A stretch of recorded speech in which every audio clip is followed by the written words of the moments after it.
Latar belakang. Transportasi berkelanjutan didefinisikan sebagai suatu sistem transportasi yang penggunaan bahan bakar, emisi kendaraan, tingkat keamanan, kemacetan, serta akses sosial dan ekonomi tidak menimbulkan dampak negatif yang tidak dapat diantisipasi generasi yang akan datang. Salah satu aspek keberlanjutan menyeluruh yang memiliki 3 komponen, yakni lingkungan, masyarakat, dan ekonomi. Selanjutnya akan dilanjutkan oleh rekan saya Regina Anggraini Widodo yang sedang berada di transportasi umum yang berada di Kota Bandung. Sekian, terima kasih. Nah, saat ini masalah sosial yang kita hadapi, Indonesia masih menjadi salah satu negara yang mengalami kemacetan tinggi di setiap daerahnya, termasuk pada saat ini kita sedang berhadapan dengan arus mudik 2022, di mana sudah tidak ada pembatasan sosial berskala besar dan minat pemudik yang sangat tinggi. Biaya transportasi saat ini dengan menggunakan angkutan umum lebih mahal jika dibandingkan dengan kendaraan pribadi. Akan tetapi dalam meningkatkan penggunaan motor di setiap harinya dengan menggunakan transportasi umum kita dapat menghemat biaya transportasi. Terima kasih kepada Regina yang telah memaparkan mengenai materi masalah ekonomi dan juga masalah sosial pada bidang transportasi. Kemudian saya akan melanjutkan mengenai pembahasan materi yaitu masalah lingkungan. Angka kematian dini akibat polusi udara di Indonesia sejak tahun 2020 diperkirakan mencapai lebih dari 9.000 jiwa. Kematian dini di Jakarta diperkirakan mencapai 6.100 jiwa, di Surabaya mencapai 1.700 jiwa, dan di Denpasar mencapai 470 jiwa, serta di Bandung sebanyak 1.400 jiwa. Kerugian ekonomi akibat buruknya kualitas udara di Indonesia juga diperkirakan mencapai puluhan triliun rupiah. Selanjutnya akan ada berbagai subbab yang akan dijelaskan oleh para rekan saya. Untuk saat ini kepada Zahra Kamila Ramadini dan Regina Anggraini Widodo yang sedang berada di salah satu transportasi berkelanjutan yaitu bus Transmetro Pasundan, dipersilahkan. Assalamualaikum warahmatullahi wabarakatuh. Perkenalkan saya Zahra Kamila Ramadini. Saat ini saya sedang ada di bus transportasi umum yang tepatnya berada di Bandung dengan arah tujuan alun-alun Kota Bandung ke Kota Baru Parahyangan. Transportasi berkelanjutan didefinisikan sebagai suatu sistem transportasi yang penggunaan bahan bakar, emisi kendaraan, tingkat keamanan, kemacetan, serta akses sosial dan ekonominya tidak menimbulkan dampak negatif yang tidak dapat diantisipasi generasi yang akan datang. Menurut Richard Jones tahun 2000, salah satu aspek keberlanjutan menyeluruh global sustainability yang memiliki 3 komponen. Termasuk saat ini bus yang saya naiki itu merupakan bus yang sangat efektif, umum, cepat, juga dapat digunakan oleh semua kalangan dan ramah lingkungan. Kita lihat yuk detailnya.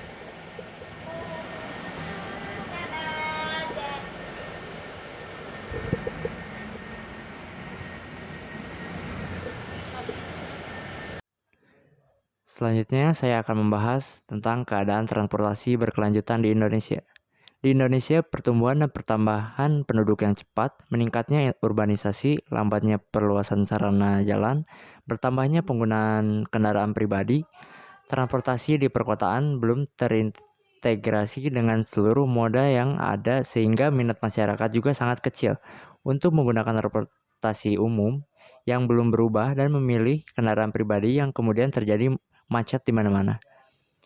Pengkaitan sistem transportasi terhadap fenomena mudik yang terjadi di Indonesia. Di Indonesia, libur hari raya identik dengan tradisi mudik, mulih ke udik, atau pulang ke kampung dilakukan dengan dasar keinginan untuk merayakan hari besar bersama keluarga besar. Migrasi sementara ini dilakukan menggunakan berbagai moda transportasi, mulai dari angkutan pribadi seperti mobil dan motor hingga angkutan umum seperti bus, kereta api, kapal laut, dan pesawat. Yang jadi masalah kini adalah ketika terjadi kepadatan pada saat mudik. Selanjutnya, saya akan membahas mengenai banyaknya kendaraan yang lalu lalang di saat mudik. Mudik Lebaran 2022 diprediksi akan didominasi oleh pengguna kendaraan pribadi, baik mobil maupun motor.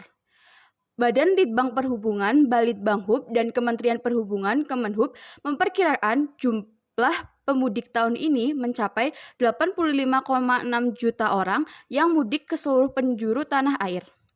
Lalu, efek negatif menggunakan kendaraan pribadi.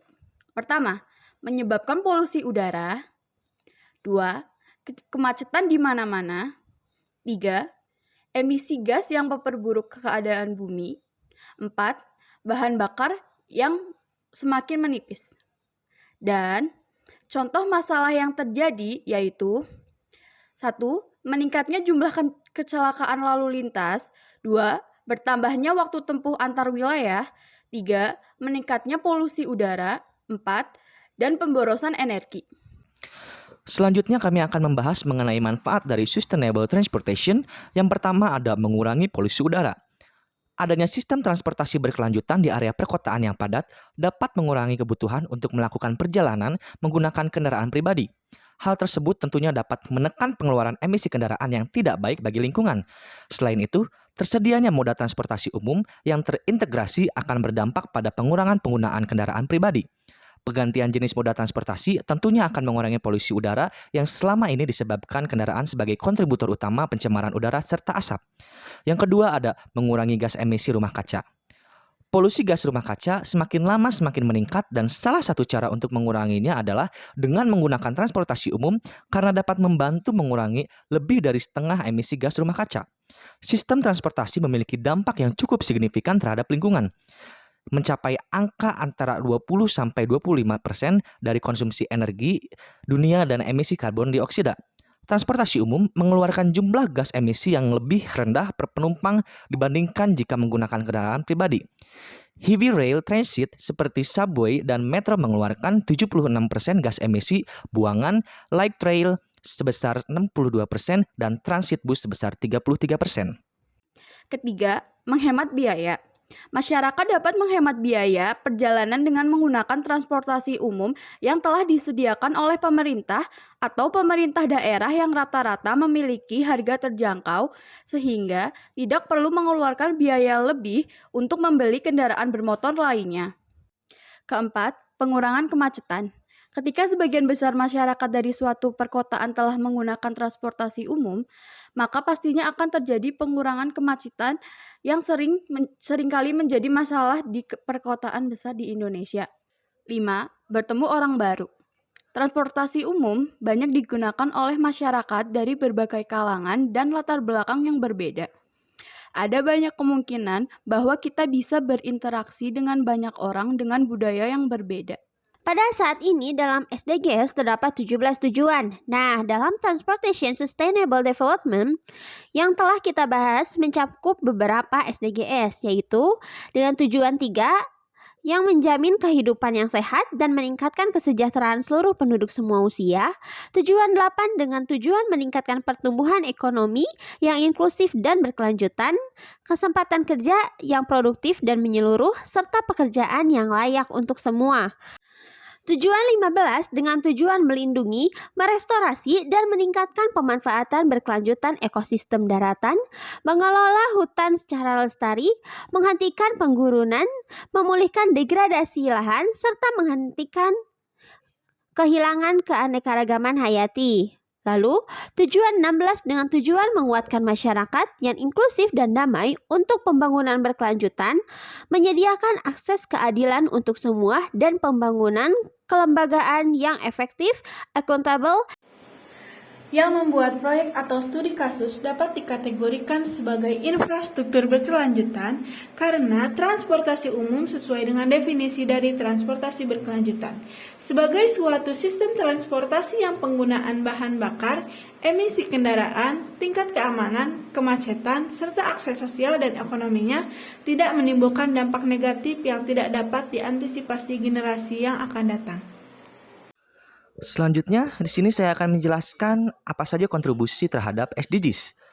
Dengan adanya transportasi berkelanjutan, dapat membantu tercapainya tujuan dari pembangunan berkelanjutan atau SDGs. Di antaranya yaitu energi bersih dan terjangkau, pekerjaan yang layak dan perbaikan ekonomi, kota dan pemukiman yang berkelanjutan, serta penanganan perubahan iklim.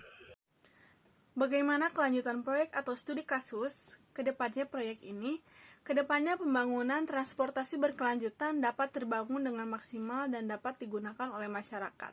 Selain itu, pemerintah juga mau memperhatikan pembangunan transportasi agar masyarakat lebih menggunakan transportasi dan dapat mengatasi masalah yang belum terselesaikan seperti permasalahan terkait akses dan keterjangkauan serta adanya ketimpangan pembangunan utamanya dalam sektor transportasi antar kota besar dengan daerah lainnya. Siapa sajakah stakeholder yang terkait dalam proyek transportasi berkelanjutan ini? Yang pertama ada Bapak Ridwan Kamil selaku Gubernur Jawa Barat, lalu Budi Setiawan selaku yang bersangkutan, para menteri, dinas perhubungan, dan staf-staf yang bekerja di dalamnya. Dan dalam mendukung proyek ini, para stakeholder yang berada di dalamnya mengembangkan beberapa transportasi umum yang salah satunya bus-bus ramah lingkungan yang tidak hanya beroperasi di Kota Bandung saja, namun beroperasi juga di beberapa kota besar-besar di Indonesia. Nah, selanjutnya, apa yang perlu diperbaiki dalam proyek transportasi berkelanjutan ini? Pertama, penyediaan pembayaran secara tunai. 2, memperbanyak rute di beberapa titik wilayah terpencil. 3, terus menarik masyarakat untuk menggunakan transportasi berkelanjutan ini. 4, beri prioritas yang lebih besar untuk angkutan umum, pejalan kaki, dan sepeda.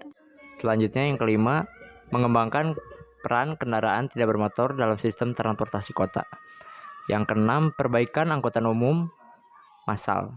Yang ketujuh, menciptakan beragam strategi TDM, Transport Demand Management, beragam upaya pengendalian kebutuhan transportasi, termasuk kebijakan fiskal. Yang pertama adalah kontrol perkembangan tata guna lahan, yang kedua integrasi angkutan umum, ketiga kontrol dan manajemen parkir, keempat kontrol dengan aturan regulator kontrol seperti sistem nomor akhir plat kendaraan, dan yang kelima upaya fisik seperti prioritas lampu lalu lintas untuk bus dan pejalan kaki, dan yang keenam ada pajak dan retribusi melalui pajak bahan bakar dan STNK. Yang ketujuh biaya atau denda kemacetan atau congestion charging. Yang kedelapan ada tetapkan harga dengan pas penggunaan harus menanggung biaya sepantasnya sehingga mereka terdorong untuk menggunakan sumber daya yang terbatas secara lebih efisien. Yang kesembilan ada integrasi tata guna lahan dan kebijakan transportasi. Sekian dari kami. Sekian dari kami. Sekian dari kami. Sekian dari kami. Sekian dari kami. Terima kasih. Wassalamualaikum warahmatullahi wabarakatuh.